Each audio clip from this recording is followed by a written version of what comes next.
भर कैल तोहार भूल न पाइब प्यार हो। माई बाप के इज्जत के आगे हम गइनी हार हो।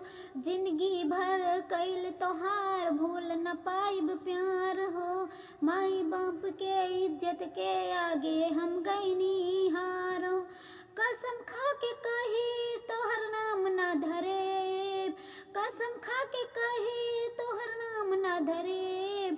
प्यार कैले बानी ऐसन काम ना करेब, रानी तोहर नाम बदनाम ना करेब, बदनाम ना कर। प्यार कैले बानी ऐसन काम ना करेब, रानी तोहर नाम बदनाम ना करेब। दारू गांजा मत पीहा याद में रोज हो। शादी में आवे की बा खाए खाती भोज हो।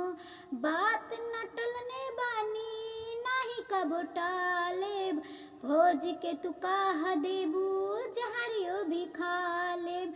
इज्जत जाए तो हम जिंदा न रहेब, इज्जत जाए तो हम जिंदा न रहेब। प्यार कैले बानी ऐसन काम ना करेब, रानी तोहर नाम बदनाम ना करेब। प्यार कैले बानी ऐसन काम ना करेब, रानी तोहर नाम बदनाम ना करेब।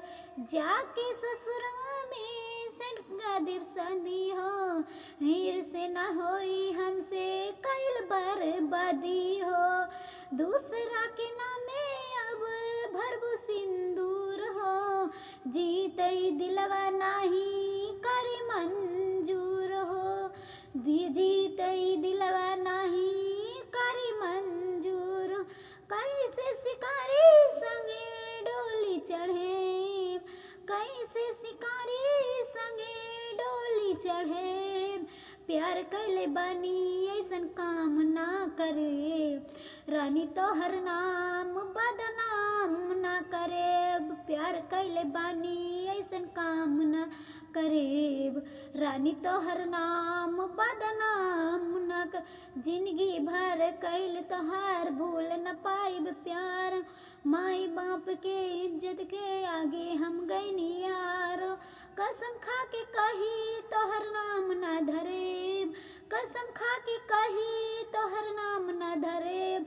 प्यार कैले बानी ऐसन काम ना करेब, रानी तोहर नाम बदनाम ना कर।